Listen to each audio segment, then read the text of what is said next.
Les femmes ont la réputation de toujours vouloir se rendre aux toilettes pour soulager leur vessie.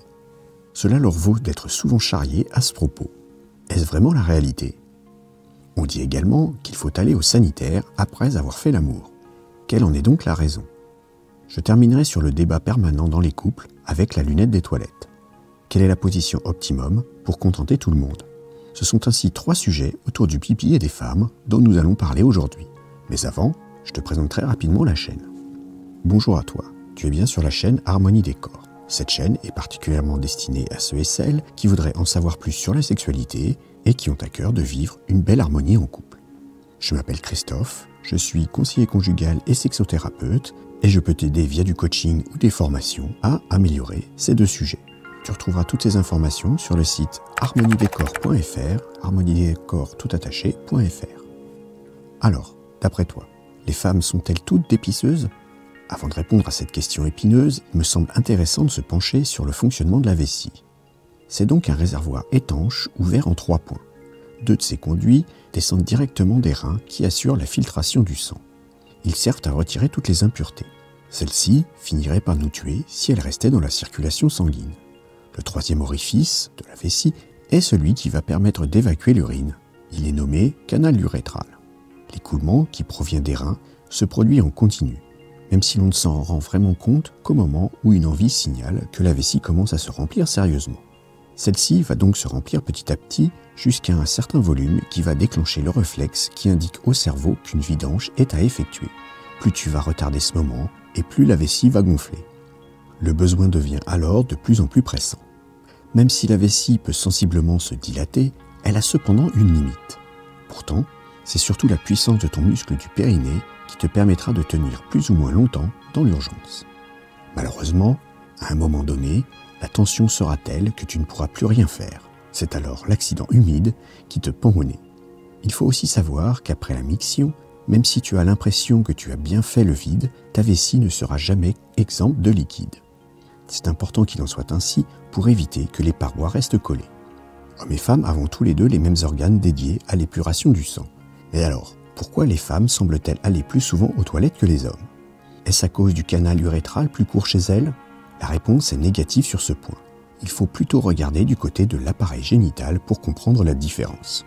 Chez l'homme, le matériel est principalement situé en dehors de l'abdomen. Il n'y a que la prostate, qui a un volume relativement important, et les tiges profondes du pénis à l'intérieur. À l'opposé, chez la femme, tout ou presque est interne. Le vagin, mais surtout l'utérus et le clitoris, prennent une place substantielle dans le bas-ventre.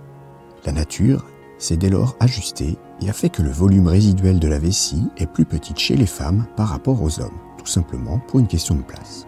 En effet, la proportion des bustes est identique pour les 2 sexes. L'évolution a donc décidé que la vessie était la meilleure adaptation possible pour garantir le bon fonctionnement du corps féminin. Ainsi, si la taille de la vessie féminine est moindre, il semble logique que toutes les femmes aient besoin d'aller uriner plus régulièrement que les hommes. Ce n'est donc jamais de leur faute si elles te demandent, presque aussitôt entrée sur l'autoroute, de t'arrêter à la prochaine aire de repos. C'est juste la nature. Bon, il est vrai que cela dépend aussi beaucoup de la quantité de liquide que l'on absorbe. Je n'ai pas dit bois, car les aliments sont aussi source d'eau qu'il faudra peut-être évacuer. La température externe va également jouer, puisque la transpiration va de même épuiser les ressources en eau du corps au détriment de la vessie. Donc, à régime hydrique équivalent proportionnellement à leur corpulence, c'est avéré, une femme ira certainement plus souvent aux toilettes que les hommes. En musclant ton périnée, tu pourras supporter un peu plus la pression et par conséquent le temps entre 2 mictions. Je te conseille de revoir cette vidéo dans laquelle je te parle de son importance pour ton bien-être et ta sexualité. Je t'invite à cliquer en haut à droite et dans la description. Tu l'as sans doute déjà remarqué, malgré le passage aux toilettes avant de faire un câlin, un besoin se fait fréquemment sentir après le rapport sexuel. En réalité, il y a 2 raisons principales qui semblent te donner envie de te rendre au petit coin après l'amour. Le premier est tout simple. Je viens de t'en parler, les reins laissent souvent s'écouler en permanence l'urine vers la vessie. Donc, à part si le rapport n'a duré que quelques minutes, il est fort probable que celle-ci soit déjà en train de prendre du volume. Bien sûr, plus le colite se prolonge et plus le réservoir se remplit. C'est mathématique. La seconde raison vient du rapport sexuel lui-même. En effet, durant celui-ci, l'orifice de l'urètre a de fortes chances d'être stimulé par les frictions. Cela peut avoir été fait par les doigts, la langue ou encore lors de la pénétration. Quoi qu'il en soit, ces frictions sur le méa urinaire vont déclencher un réflexe envoyant au cerveau l'information d'un besoin d'aller vider ta vessie. On le dit souvent, la nature est plutôt bien faite. Alors, si nous sommes encore là aujourd'hui, c'est parce que ce que nous sommes devenus a permis à l'espèce de prospérer. Il semble donc important de répondre à cette injonction et d'aller libérer cette envie d'après corps à corps. À cause chez la femme d'un canal urétral bien plus court, la remontée des bactéries vers la vessie est favorisée. Celle-ci aurait pu être déposée, voire introduite dans l'entrée du méa durant le rapport. Le risque est que ces microbes migrent jusqu'à la vessie et s'y développent. C'est alors la cystite qui te guette. Elle est facilement reconnaissable par une envie quasi constante d'uriner avec des brûlures très fortes le long du canal. Non seulement c'est très désagréable, mais si l'infection n'est pas soignée, les bactéries peuvent continuer leur ascension pour aller coloniser les reins. Et là, c'est dans ce cas une infection beaucoup plus critique qu'il faut traiter au plus vite.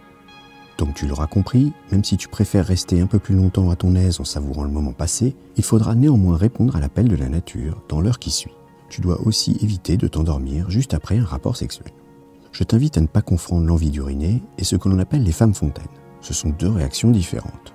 J'ai d'ailleurs fait une vidéo sur ce phénomène. Je te suggère d'en prendre connaissance en cliquant en haut à droite et dans la description. Si tu es arrivé jusque-là, c'est que la vidéo te plaît. Je te propose de le notifier en mettant un petit like. Si en plus tu veux savoir quand les prochaines vidéos sortiront, je t'invite à t'abonner à la chaîne. Mais tu peux aussi vouloir aller encore plus loin en t'abonnant à la newsletter du site Harmonie Décor. En le faisant, en plus, tu pourras télécharger des livrets électroniques qui t'aideront dans ta compréhension de la sexualité et dans l'amélioration des relations de ton couple. Bon, je vais finir par un sujet de friction dans de nombreux ménages. C'est celui de la position de la lunette des toilettes. L'homme, urinant debout, devrait lever la lunette pour éviter de la souiller, alors que la femme, pour l'exact opposé, doit la baisser pour faire ses besoins naturels. L'homme a-t-il un devoir moral de lever ou baisser la lunette pour écarter les remontrances de la part de sa partenaire ? Eh bien, le professeur d'économie, Jay Pilchoy, aux États-Unis, a travaillé pour toi. Il a publié une étude sur le bon usage de la lunette des toilettes. Le sujet de celle-ci est le suivant. Dans un foyer où vivent un homme et une femme, quel protocole doit être appliqué pour minimiser le nombre de mouvements de la lunette ? Il a considéré 3 cas. Dans le premier, la lunette doit être positionnée en position levée quand on a fini.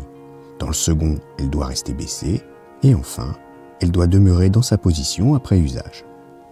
La conclusion de sa thèse est que pour approximativement 1000 passages aux toilettes du couple, lorsque la lunette est mise toujours dans une certaine position, levée ou baissée, cela va faire environ 900 mouvements.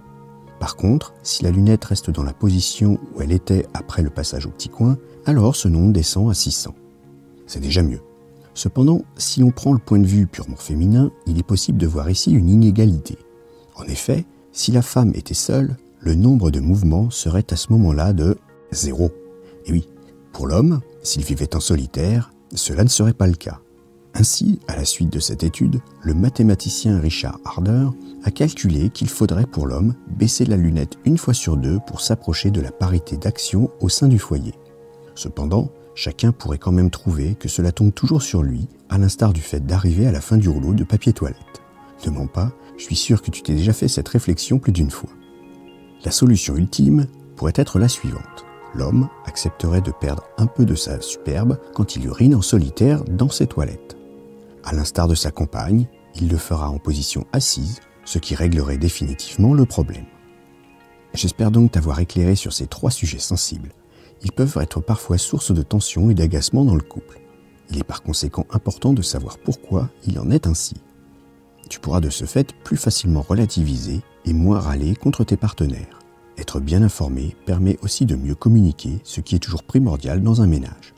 Je t'invite à me dire dans les commentaires ce que tu as pensé de ces 3 analyses.